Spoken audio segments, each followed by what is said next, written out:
ছোট্ট খুকি সুধাই মাকে জগন্নাথের হাত কেন নাই?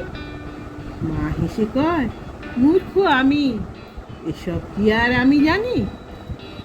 দৌড়ে খুকি বাবাকে শুধায়, জগন্নাথের হাত কেন নাই?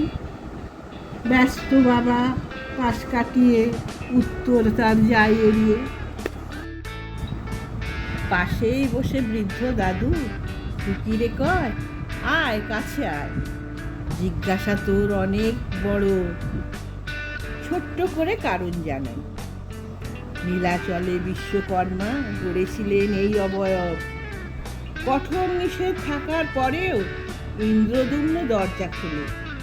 বিশ্বকর্মা রেগে আগুন, অদৃশ্য হয় মূর্তি ফেলে।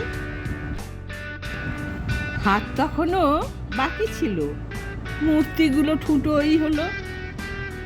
খুকি শুনে বেজায় খুশি, ভাগ্যে দাদু ছিলে পাশে। সব উত্তর তোমার জানা, তুমিই থেকো আমার সাথে। নমস্কার।